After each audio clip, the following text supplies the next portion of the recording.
Hi everyone, welcome to my YouTube channel. I am Bhavna. Here we are going to cover the syllabus of UCG NET exam. Paper first subjects are discussed here. There are 10 units in our paper first. Let's start with our first unit, that is teaching aptitude. Approximately 7 or 8 lectures are needed to complete the syllabus of teaching aptitude. And in this video, I am going to cover the first topic of teaching aptitude. The topic that we are going to discuss in this video is very easy topic, and all the topics are provided according to the latest UCG NET syllabus. So let's start with our first topic.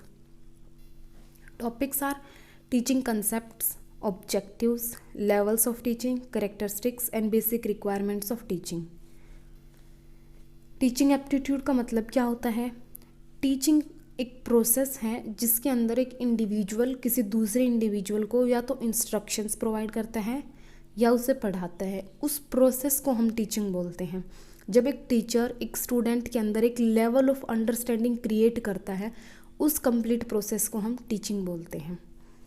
Teaching की definition H.C. Morrison के through the गई है that teaching is intimate contact between the more mature personality and A less mature one. इसका मतलब क्या है कि ये एक इंटीमेट कॉन्टैक्ट है एक मोर मैच्योर्ड पर्सन के बीच में और एक लेस मैच्योर्ड पर्सन के बीच में. उसको हम टीचिंग बोलते हैं. Aptitude a natural ability to do something. It means that the power of doing something is known as aptitude. Then the question is raised, why do we study teaching aptitude? Is it necessary to study teaching aptitude for UCG NET exam? Yes, it is necessary because हम UCG NET की preparation इसलिए कर रहे हैं ताकि हम एक teaching profession के अंदर जा सकें. वहाँ पे हमें स्टूडेंट्स के साथ अपनी नॉलेज को शेयर करना होता है. तो किन स्किल्स की हमें ज़रूरत पड़ती है अपनी नॉलेज को स्टूडेंट्स के साथ शेयर करने के लिए, ये सब हम टीचिंग एप्टीट्यूड में पढ़ते हैं कि किस तरीके का हमारा बिहेवियर होना चाहिए क्लास में, कौन सा स्टाइल ऑफ टीचिंग हमें अडोप्ट करना चाहिए क्लास के अंदर. ये सब हम टीचिंग एप्टीट्यूड के अंदर पढ़ते हैं. Now let objectives of teaching. सबसे पहले टीचिंग के अंदर 2 पार्टीज इन्वॉल्व होते हैं. एक टीचर होता है, एक स्टूडेंट होता है. टीचर क्या करता है, अपनी नॉलेज शेयर करता है स्टूडेंट के साथ, और स्टूडेंट क्या करता है, नॉलेज एक्वायर करता है. सो सबसे मेन ऑब्जेक्टिव इसका क्या होता है कि एक्विजिशन ऑफ नॉलेज. जो स्टूडेंट होता है वो यहाँ पे नॉलेज एक्वायर करता है. Second objective is development of understanding. एक लेवल ऑफ अंडरस्टैंडिंग क्रिएट करता है टीचर स्टूडेंट के अंदर. एक उसका बिहेवियर चेंज करता है. इस टीचिंग का ऑब्जेक्टिव होता है स्टूडेंट का बिहेवियर चेंज करना और एक लेवल ऑफ अंडरस्टैंडिंग डेवलप करना, मतलब सोचने की क्षमता को बढ़ाना. To make the people best worker and thinker. इसका मतलब क्या है कि हम पढ़ने के बाद कहीं ना कहीं पे जॉब करेंगे या बिजनेस कुछ भी करेंगे तो वहाँ पे हम अपना बेस्ट वर्कर का रोल प्ले करें, best thinker, best decision maker मिले, इसलिए वो एफर्ट्स करता है. ये भी ऑब्जेक्टिव होता है कि जहाँ पे भी ये काम करे वहाँ पे बेस्ट रोल प्ले करे. डेवलपमेंट ऑफ कंसेप्चुअल, ये सिर्फ सब्जेक्ट स्पेसिफिक स्किल्स पे ध्यान नहीं देता है, conceptual as well as intellectual skills को भी डेवलप करता है. जो स्टूडेंट के अंदर ऑलरेडी जो स्किल्स है उन स्किल्स को भी एनहेंस करता है. ये लाइक क्रिएटिविटी, राइटिंग, ये सब चीज़ें भी उनकी डेवलप करता है. Development of values, ethical values, moral values ये डेवलप करते हैं कि एक स्टूडेंट को किस तरीके से सोसाइटी के अंदर बिहेव करना चाहिए, किस तरीके से क्लास के अंदर बिहेव करना चाहिए, किस तरीके से उसे एक टीचर के साथ बिहेव करना चाहिए. ये सारी वैल्यूज़ भी डेवलप की जाती हैं स्टूडेंट के अंदर. ये सारे इसके ऑब्जेक्टिव्स थे. सबसे मेन ऑब्जेक्टिव एक इसका यही है कि ये एक बिहेवियर को चेंज करता है स्टूडेंट का और एक लेवल ऑफ अंडरस्टैंडिंग क्रिएट करता है स्टूडेंट के अंदर. देन जो सबसे इम्पोर्टेंट टॉपिक है जिसमें से सबसे ज़्यादा चांसेस होते हैं कि अगर क्वेश्चन बनेगा तो इन्हीं से बनेगा, that is level of teachings. 3 levels होते हैं टीचिंग की: memory level of teaching, understanding level of teaching and reflective level of teaching. Memory level of teaching को हम थॉटलेस टीचिंग बोलते हैं, अंडरस्टैंडिंग लेवल ऑफ टीचिंग को हम थॉटफुल टीचिंग बोलते हैं, रिफ्लेक्टिव लेवल ऑफ टीचिंग को हम मोस्ट थॉटफुल टीचिंग बोलते हैं. अब हम इनको डिटेल में डिस्कस करेंगे. मेमोरी लेवल ऑफ टीचिंग क्या होता है? जो मेमोरी है ये नाम से ही पता चल रहा है. Memory it means we just have to save.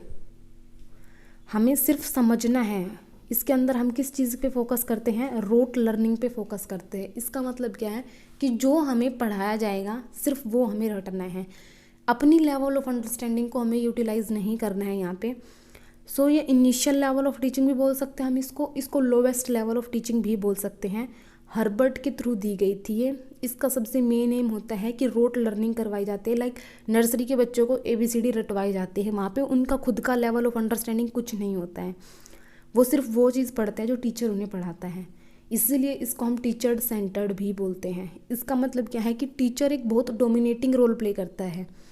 जो बच्चे का रोल होता है वो सेकेंडरी होता है, टीचर का जो रोल होता है वो प्राइमरी होता है। टीचर को उन्हें याद करवाना होता है। इसके अंदर इवैल्यूएशन सिस्टम ओरल, रिटन और ऐसे टाइप एग्जामिनेशन के थ्रू होता है।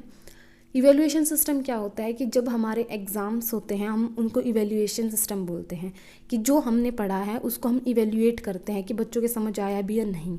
तो किस तरीके से हम कर सकते हैं, ओरली कर सकते हैं, रिटन और ऐसे टाइप एग्जामिनेशंस कंडक्ट करवा के हम कर सकते हैं। Second one is understanding level of teaching. Understanding level of teaching किसके थ्रू दिया गया था, मॉरिसन्स के थ्रू दिया गया था। ये क्या करता है, built the thinking level of students, thinking level develop करता है स्टूडेंट्स की। इसके अंदर क्या होता है, हम मेमोरी लेवल ऑफ अंडरस्टैंडिंग के अंदर हमने जो सीखा है वो प्लस जो हमारी जो थिंकिंग लेवल है उसको एनहेंस करते हैं हम अपनी पास्ट नॉलेज को यूज़ करते हुए रिगार्डिंग सब्जेक्ट्स या हमें जो फैक्ट्स पता है उनको यूज़ करके हम अपनी लेवल ऑफ थिंकिंग को डेवलप करते हैं। मतलब स्टूडेंट्स की लेवल ऑफ थिंकिंग को हम डेवलप करते हैं, इसके अंदर उनकी स्किल्स डेवलप की जाती हैं। इसमें स्टूडेंट और टीचर दोनों का ही एक्टिव रोल होता है। स्टूडेंट क्या करता है कि खुद की लेवल ऑफ थिंकिंग को इंक्रीज़ करता है, जो टीचर होता है वो मेमोरी लेवल ऑफ अंडरस्टैंडिंग के थ्रू उन्हें पढ़ाता है, प्लस उनको कुछ अपनी लेवल ऑफ थिंकिंग बिल्ड करने के लिए बोलता है। देन हमारा आता है reflective level of teaching. Reflective level of teaching को हम बोलते हैं बेस्ट लेवल ऑफ टीचिंग भी बोल सकते हैं। ये हंट के थ्रू दी गई थी। इसको हम इंट्रोस्पेक्टिव लेवल भी बोलते हैं। इसके अंदर memory level of teaching plus understanding level of teaching. जो स्टूडेंट का रोल होता है वो प्राइमरी होता है और जो टीचर का रोल होता है वो सेकेंडरी रोल होता है। इसके अंदर हम क्या करते हैं, एक प्रॉब्लम दे देते हैं स्टूडेंट को वो प्रॉब्लम खुद सोल्व आउट करनी होती है, जैसे रिसर्चर्स के साथ होता है। रिसर्चर्स का मेन आता है इसके अंदर कि हम उनके एक प्रॉब्लम दे देते हैं, उनके अंदर वो खुद फाइंड आउट करते हैं उसका सॉल्यूशन। मेनली जो इवैल्यूएशन सिस्टम है इसका वो ऐसे टाइप एग्ज़ाम्स कंडक्ट करवा के किया जाता है। इसको हम लर्नर सेंटर्ड भी बोलते हैं और स्टूडेंट सेंटर्ड भी बोलते हैं। देन हमारा आ जाता है characteristics and nature of teaching. आप सभी को पता होगी कि ये एक सेलेक्टिव नेचर की होनी चाहिए, ऑब्जर्वेबल होनी चाहिए, हम ऑब्जर्व कर सके कि हाँ ये पढ़ा हुआ बच्चा है और ये पढ़ा हुआ बच्चा नहीं है, क्योंकि हम उसके अंदर क्या करते हैं उसका बिहेवियर चेंज करते हैं ना, तो सबसे ज़्यादा रिफ्लेक्ट होना चाहिए उस चीज़ के साथ ताकि हम ऑब्जर्व कर सके उसे। मेज़र कर सकते हैं, हम इसको मेज़र भी कर सकते हैं इवैल्यूएशन सिस्टम के थ्रू, मॉडिफाई कर सकते हैं। रेमेडीज़ अवेलेबल होती है कि अगर आज कुछ गलत हुआ है तो हम क्लास के अंदर जाके उस चीज़ को रेक्टिफाई कर सकते हैं। Then it facilitates learning, provision for desirable information. It means that कि पॉजिटिव इन्फॉर्मेशन ही हमें डिलीवर करनी होती है। It is empathetic. Empathetic means only हम नर्सरी वाले बच्चों को सिर्फ ABCD ही पढ़ा सकते हैं, उनको हम 12th लेवल का नहीं पढ़ा सकते। Then interactive process. टीचिंग है ये एक इंटरएक्टिव प्रोसेस है। इसके अंदर टीचर और स्टूडेंट दो पार्टीज होते हैं जो इंटरैक्ट करते हैं और उनका लर्निंग और टीचिंग होता है। इसके अंदर ये इमोशनल स्टेबिलिटी क्रिएट करता है। ये डायग्नोस्टिक और रेमेडियल है। डायग्नोस्टिक का मतलब क्या होता है कि अगर एक टीचर क्लास के अंदर जा रहा है तो वो चेकआउट करता है कि जो बच्चों की प्रीवियस नॉलेज है वो कितनी है, उस चीज़ को हम डायग्नोस्टिक बोलते हैं। किसी भी सब्जेक्ट मैटर को लेके बच्चों की प्रीवियस नॉलेज को चेकआउट करना, उसको हम डायग्नोस्टिक बोलते हैं। रेमेडियल होता है कि अगर कुछ गलत किया है या कुछ भी गलत हुआ है उसको ठीक करने के लिए जो हम करेक्टिव एक्शंस लेते हैं उसको हम रेमेडियल बोलते हैं। तो ये बोथ के लिए अवेलेबल है। एक एफिशिएंट प्लानिंग की ज़रूरत होती है कि किस दिन हमें क्या पढ़ाना है, कितना पढ़ाना है। एक टीचिंग के अंदर एक एफिशिएंट प्लानिंग की ज़रूरत होती है।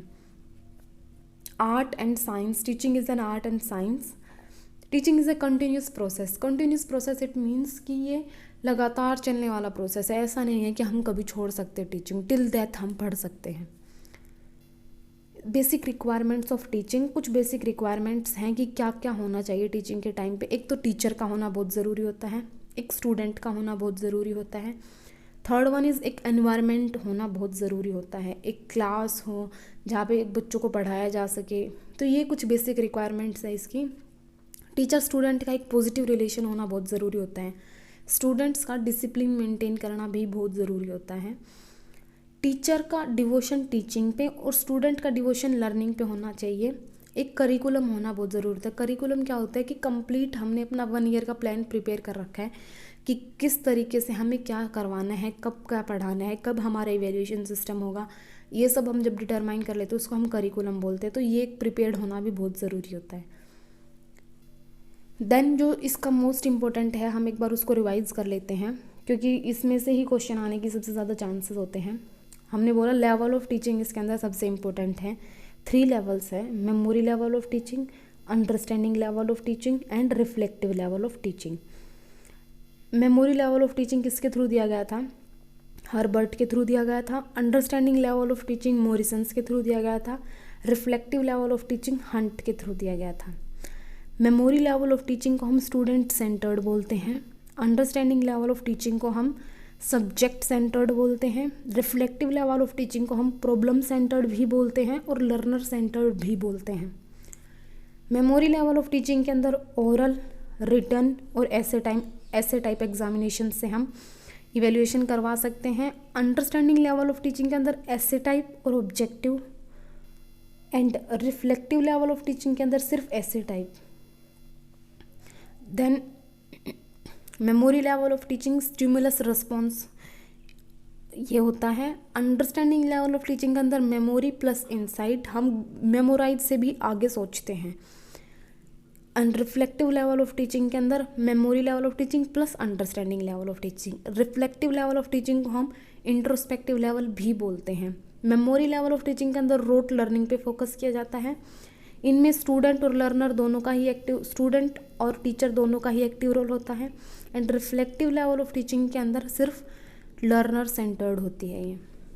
ये एक इम्पोर्टेंट टॉपिक था जो पेपर में आने के सबसे ज़्यादा चांसेस होते हैं। एक टॉपिक और है छोटा सा, वो है टाइप्स ऑफ टीचिंग। 3 टाइप्स होते हैं हमारे टीचिंग के। 1 is autocratic, second 1 is democratic, third 1 is lazy fair. Autocratic हमें पता ही है, जहाँ पे सिर्फ एक पर्सन बोलता है और दूसरा पर्सन सिर्फ सुनता है। सिर्फ एक पर्सन की ही हम कंसिडर करते हैं इसके अंदर, वो होती है टीचर सेंटर्ड। इसके अंदर एक मोर मैच्योर पर्सन एक लेस मैच्योर पर्सन को पढ़ाता है, उसको हम ऑटोक्रेटिक स्टाइल ऑफ टीचिंग बोलते हैं। देन आता हमारा डेमोक्रेटिक। डेमोक्रेटिक में क्या होता है, दोनों को इक्वल राइट होता है कि दोनों अपने पॉइंट ऑफ व्यूज़ रख सकते हैं। ये बेस्ट मेथड होता है, जो डेमोक्रेटिक मेथड होता है वो बेस्ट मेथड होता है। लाइक डेमोक्रेटिक कंट्री बेस्ट मानी जाती है, तो उसी तरह से जो डेमोक्रेटिक मेथड है वो बेस्ट मेथड माना जाता है। ये स्टूडेंट सेंटर्ड भी बोलते हैं हम इसको। इसके अंदर फीडबैक भी मिलता है हमें। देन आता है लेजी फेयर। लेजी फेयर का मतलब क्या होता है कि हम कोई डायरेक्शन प्रोवाइड नहीं करते हैं स्टूडेंट को, सिर्फ एक प्रॉब्लम प्रोवाइड कर देते हैं और उस प्रॉब्लम के रिगार्डिंग स्टूडेंट अपनी खुद रिसर्च वगैरह करते हैं। लेजी फेयर में कोई डायरेक्शन प्रोवाइडेड नहीं होती है। लेकिन जो बेस्ट मेथड माना गया है वो डेमोक्रेटिक मेथड है, बिकॉज इसके अंदर दोनों का ही एक्टिव रोल होता है। ये एक इम्पोर्टेंट टॉपिक था। So thank you for watching. Stay home, stay safe, and this is my first video, so please like, subscribe and share, and if any problem arises please comment, so next time मैं उस चीज़ को improve कर सकूं। और इसके अंदर हम क्या करेंगे, जो हमारे UCG नेट का फर्स्ट पेपर है वो कंप्लीट डिस्कस करेंगे ही करेंगे, बट जो हमारे कॉमर्स के कुछ स्पेसिफिक टॉपिक्स हैं जो इम्पोर्टेंट हैं कॉमर्स सब्जेक्ट के, उसकी भी वीडियो मैं अपलोड करूँगी। So please like and subscribe. So